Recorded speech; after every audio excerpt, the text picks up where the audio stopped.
Today I'm going to teach you how to take the classic beloved hymn, How Great Thou Art, and take it from what's written on the hymn book, just playing it like this.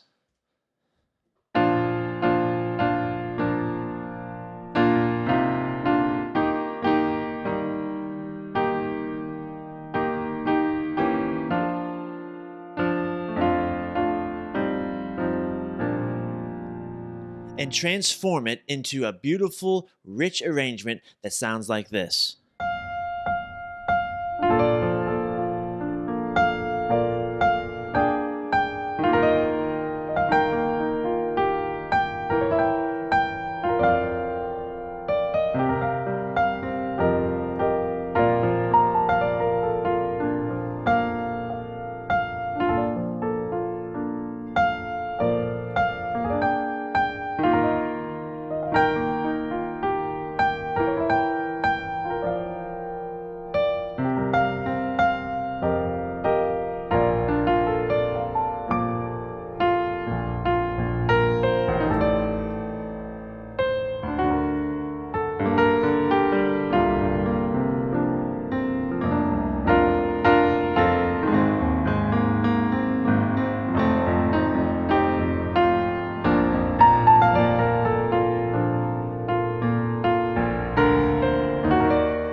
So you can take this hymn and transform it into a beautiful, rich arrangement with these lush harmonies if you just know a couple simple color chords to add in. And if you know the basic harmony, you can plug in these color chords I'm going to teach you today into this hymn and learn how to plug it in into any hymn and transform it into an arrangement like this.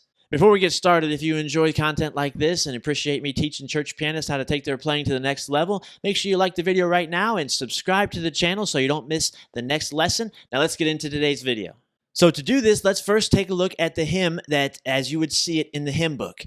And in the hymn book, you'll find what's called four-part notation. It's choral writing, which has soprano, alto, tenor, and bass notes. And that's how hymns are written. And we want to be able to take this information in the four-part writing and understand the harmonic foundation, what are the chords, and then from there we can start to substitute in some beautiful chord substitutions that I'm going to teach you today. So the very first step is to know the song with the original chords. And so I've got that right here.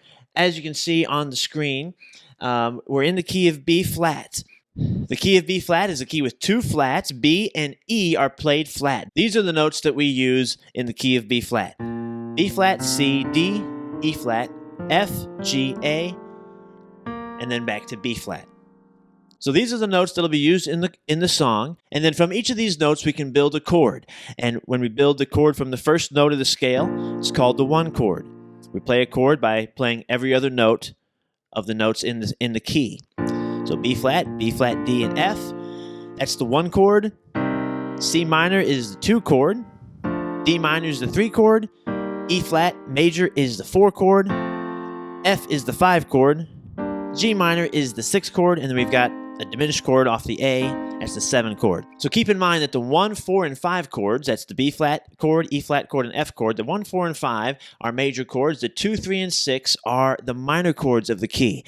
And then the 7 is a diminished chord. And for most hymns, by and large, you'll use just the 1, 4, and 5, the three major chords. And so throughout this entire song, we stick to the 1, 4, and 5, the B flat chord, the E flat chord, and the F chord, the F7 also. The 5 chord can always have the dominant 7 with it. So you'll see an F7 in here. And F7 just means it'll be played F, A, C, and E flat as well. That's an F7. So as we go through, you can see the chords. You can see the notes and the chords for each measure. And you can see it's just the three major chords. The first measure is B flat. Second measure is E flat. B flat to F7, all throughout the song is that way, with the exception of the very end of the song. This is the only chord that is not one of the one of the three major chords. We've got this C minor. And we also have this quick B diminished. It's a kind of a passing chord, so you could actually just ignore it, or you could play it. But for the most part, it's just the 1, 4, and 5, with the exception of the ending. So the first step is to know the song with the original chords. So play the melody and those chords underneath.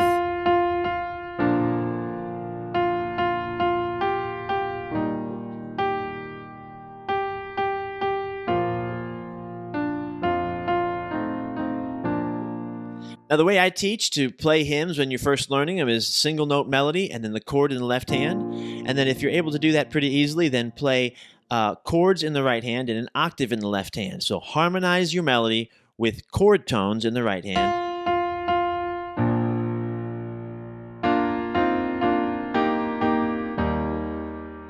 And play the octave in the left hand.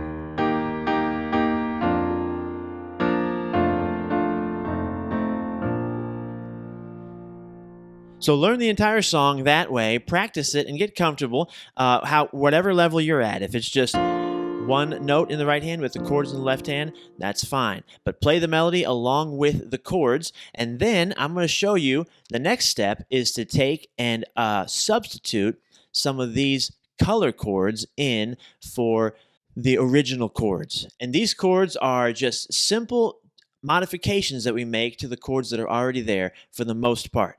And so I'm going to switch over now to this part of the lesson sheet that has the new chords in it, the substituted chords. And for the most part, a lot of them are actually the same. They just have an added note.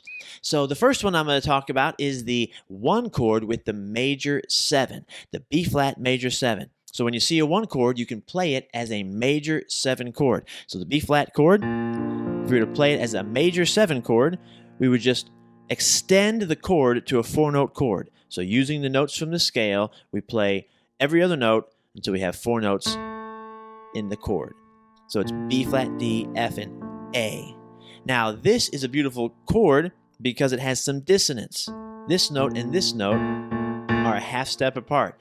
When you first start using it, you may not like the sound, but it's all in the voicing. And I challenge you to go ahead and start implementing this and voice it. Voicing means the way you arrange the notes. So sure, if I were to come up and play these 2 notes together, that sounds terrible. But if I were to play them in a different spread, say like this, well, you can hear the beauty of that dissonance in the chord. And so don't shy away from the major 7. Learn to use it in a tasteful way. And so one of the biggest things to remember is that we don't want the melody to clash with our color tone. So if the melody were on this note, then we wouldn't want to use this note. It's going to compete with the melody. But if the melody is here, then it's a great opportunity to add that note in with that chord.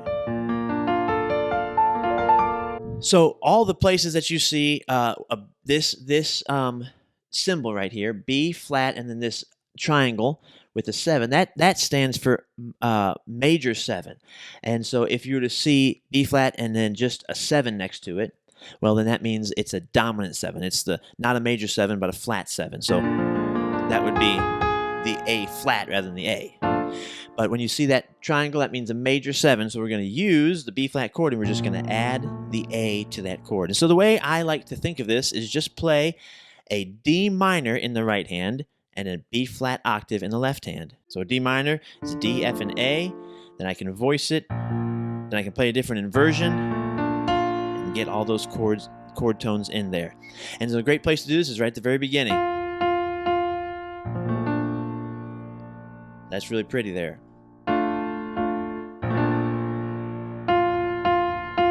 So take a look through this lesson sheet here. You'll see several places where I've put the B flat major 7. A few places you'll see it written like this as well, just because I forgot to change it, where it says major, M-A-J, major 7. So that's the same thing. So you can use the B flat major 7 here and here as well. And so throughout the arrangement, you'll see lots of places where we can use the B flat major 7 where there's a B flat chord. Now the next one I'll point out, so right here I play a B flat 13, and all that means is we're going to play the B flat octave just like we've been doing, and we're going to play a B flat dominant chord with the added 13. So This may sound complicated and confusing, but just look at this simple voicing that you can use to get a B flat 13 sound. We're going to play our B flat octave down here, and then take your thumb, put it on the A flat. So that's the dominant 7 of the B flat chord. That's the flat 7 that I was just telling you about. This is the major 7, this is flat 7. So, and then we're going to play this D right here. So that's the 3rd of the chord, and we're going to play this G. That right there is the 13. And the flat 7 and the 13 sound really good together when you're using them to get to the 4 chord. And then what happens here when we follow that B flat major 7 with the B flat dominant 7, we get this note moving down here. And it's really pretty.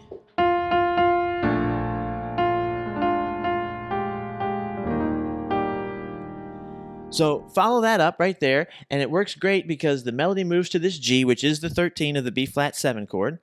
So I'm playing that B flat major 7 there. And then when I get up to this melody note right here, this G, awesome, it's coming right before the next measure. I'm gonna play this B flat 13 voicing right here. Really pretty. And then we finally get to that E flat there. Now, what I'm going to do with the E flat is I'm going to add the 2 to it. And so when we build a chord in thirds, we've got the 1, 3, and 5. So the E flat chord is the E flat is the 1, the G is the 3, and the E flat is the 5. If we play this F along with the chord, we've got what's called an add 2, and this is one of the most beautiful ways to play a major chord. Any major chord, and you add the 2. It's really pretty. So I take that opportunity right here to add the 2 to the E flat chord. And since the melody is here, I'm going to play the F down here. Now notice what happens when I play it in this way. I've got the E flat, B flat, and F. And I'm using my octave down here. So now what I have in the right hand, all my notes are a 4th apart, and it gives it a really unique sound. It stands out to the ear. So when I get to right there, I'm going to play my chord like this. F, B flat, E flat, and then E flat down here. I'm not playing the G. I'm actually just using the F instead of the G. So we get to this point. Here's my major 7. Here comes my dominant 7 with the 13. And then the E flat with the F in there. Really pretty there. And I just play a straight E flat chord here. You can actually use a grace note off the F there, like that.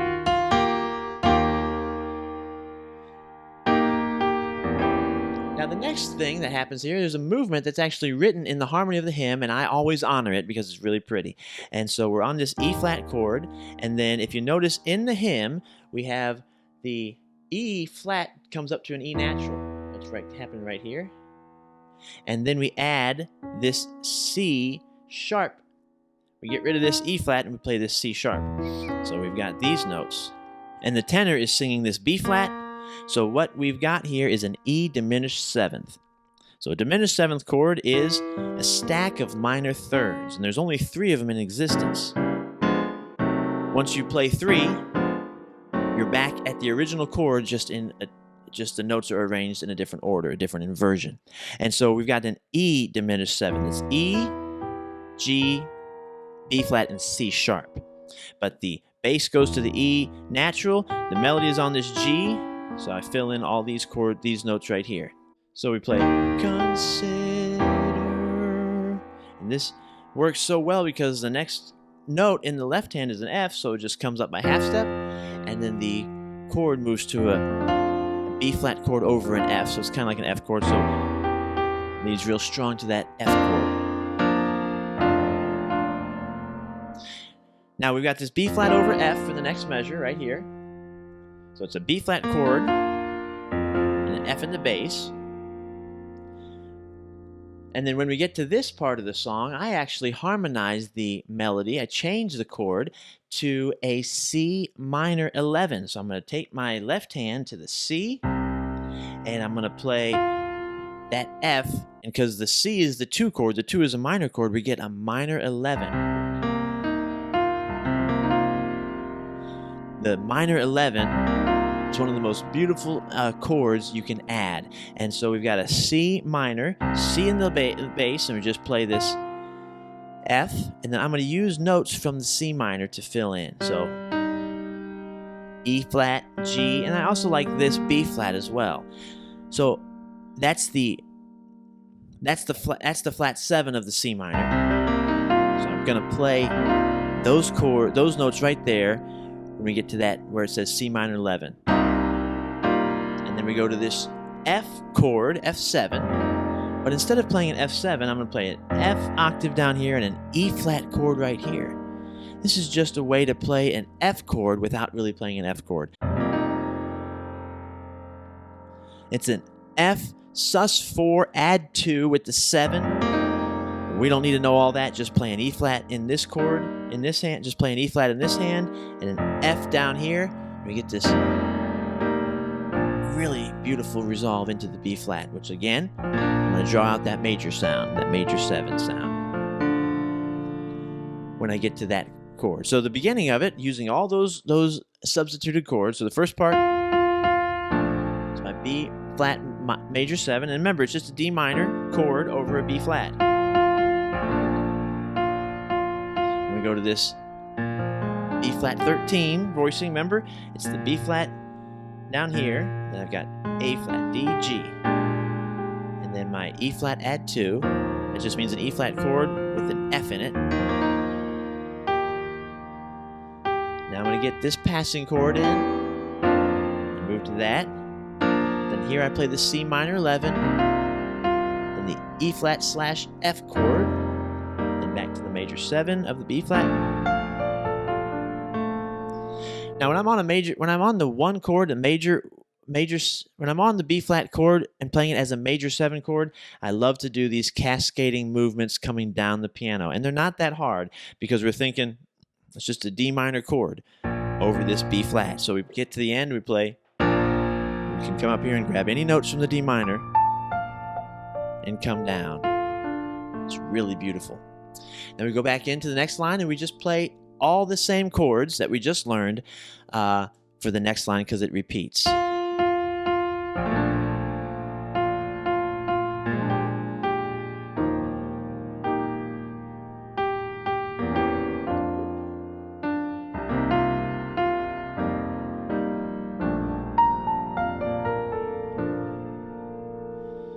Now the next part, I have a dramatic chord for the beginning of the chorus. And when you first hear it, you may not like it. And so sometimes I just use this at the end for a dramatic ending. And so I might play the chord as it's written for the first chorus. Just goes to a B flat chord.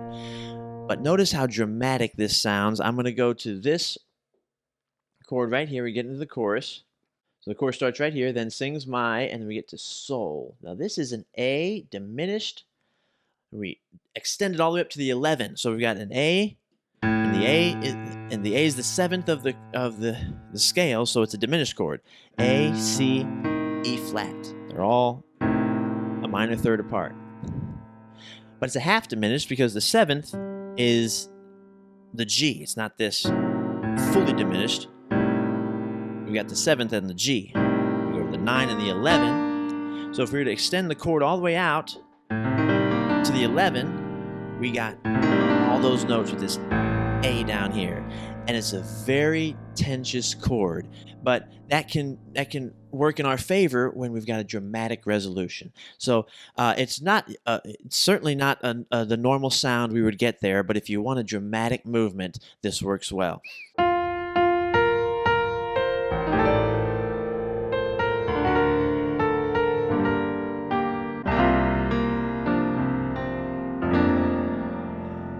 So you notice that can really work to your advantage at the end, at the climax of the song, and we get to that powerful spot right there, and we just give this very unexpected chord and then a powerful resolution. But the way we would play this is A in the bass, just an A natural down here, and then I build the chord E flat, G, A, and D. We get all those notes of an A diminished all the way up to the 11. 1, 3, 5, 7, 9, and 11. And the melody note is on that 11.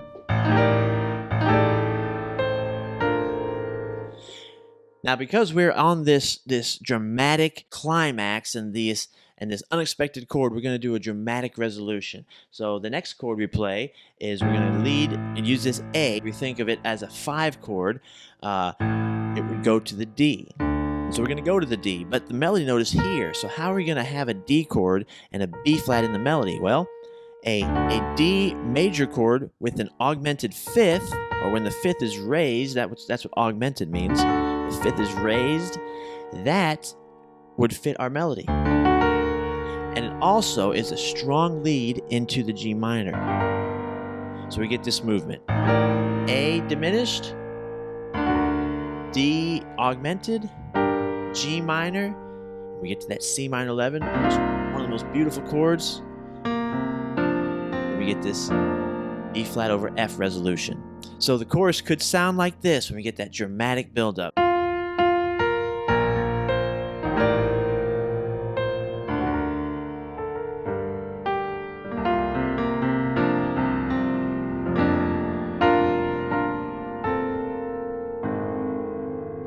Now, the next chord that I've got substituted in is, everything is the same here. So we play this B flat chord. Then we go to this. This is usually an F right here. We get to How Great Thou Art. This is usually an F chord. But instead of playing an F, I'm going to use one of my favorite substitutions. And when you have the 5 chord, you can substitute the 5 chord for the flat 7. And so in the key of B flat, the 7, as we've said, is the A. We can play an A flat chord. An A flat chord is A flat C and E flat. So when I get down to How Great Thou Art, I'm going to play, the C melody stays the same, but I'm going to play an A flat chord under it. And this is really pretty. Notice how this sounds when you use the A flat instead of the F. It's a powerful move. Then I'm going to drop the bass into that F. And get to that B flat major 7 chord.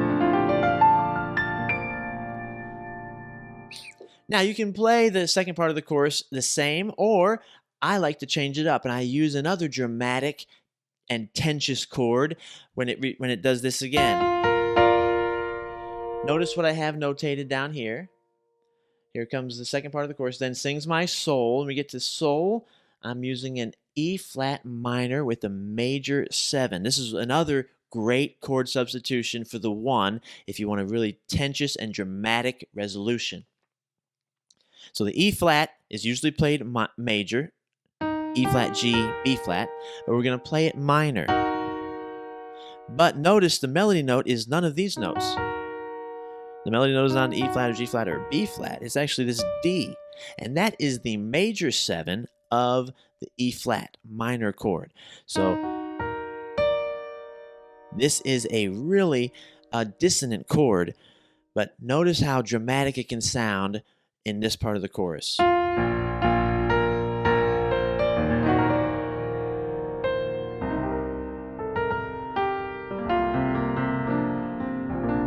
So it's got a similar effect as the A diminished chord that we were playing. It's just got this real strong dissonance with a very satisfying resolution into the next couple of chords. So the way I play that is I just play single notes, then sings my, then I get here, I'm going to play an E flat octave, and then I'm going to play my E flat minor chord right here, and I'm just going to add that D to the top.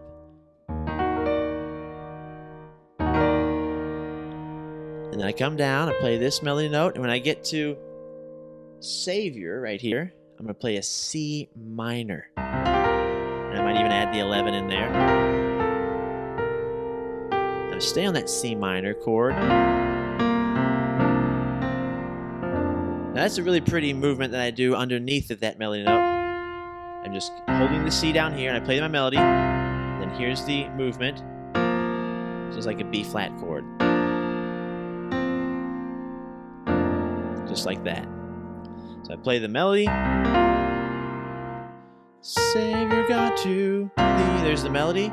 Then I come down and play these 2 notes, F and B flat. Then I come up and play the D with those notes. Then I play the C right here by itself. And then this is when I move into my F in the bass, that B flat over the F.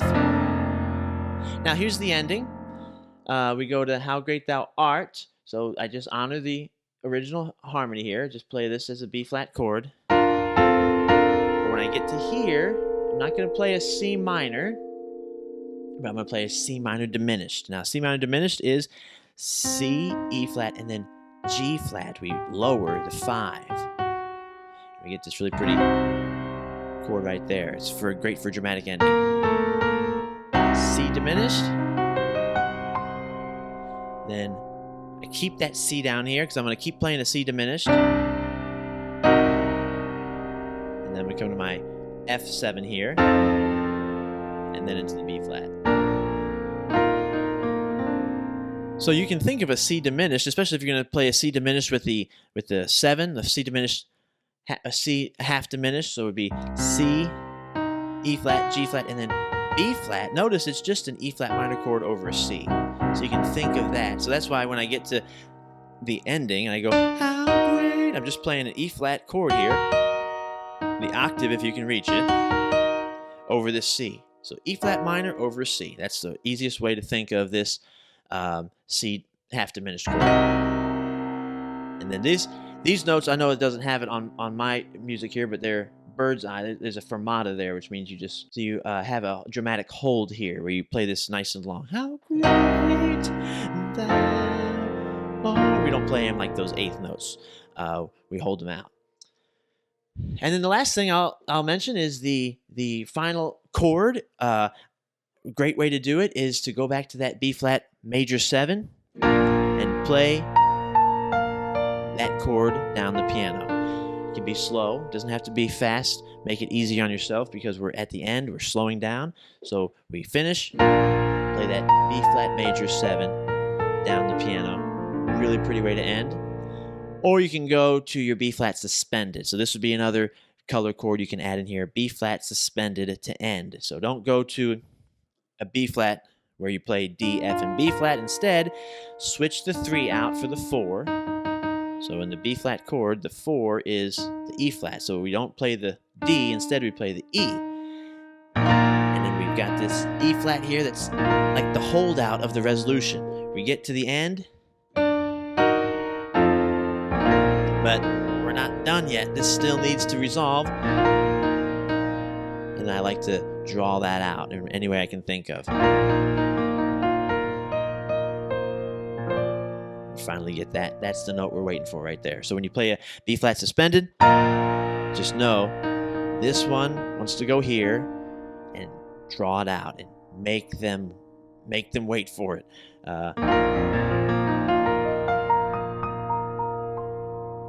When you give it, it's really beautiful and satisfying. So there's a couple ways you can end this song with more of those lush harmonies. So you can get these pages that you're seeing on the screen here, the first one that had the original chords, and then this one that has these substituted chords, as well as a cheat sheet that'll have these chords written out for you so you can see what they are. Like see the B flat major 7, you can so you can have a reference so you know what notes those are, as well as the final arrangement that I played and the notes for that, notated out so you can just learn that arrangement with those beautiful chords and fills and left-hand patterns that I was playing.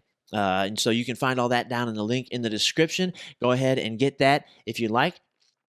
Also, if you're a church pianist and you'd like a catalog of plug-and-play patterns, I put together the Church Pianist Pattern Library. It's a 127-page PDF that you can get. The link is down in the description. I think you'll find that very helpful. Also, check out my left-hand patterns free PDF. This is essential for hymn players and church pianists to get the left hand nailed down. I've got 18 variations that you can plug into your playing today from beginner to intermediate level, all really beautiful, tasteful sounding left-hand patterns. Go ahead and check the description for that link as well.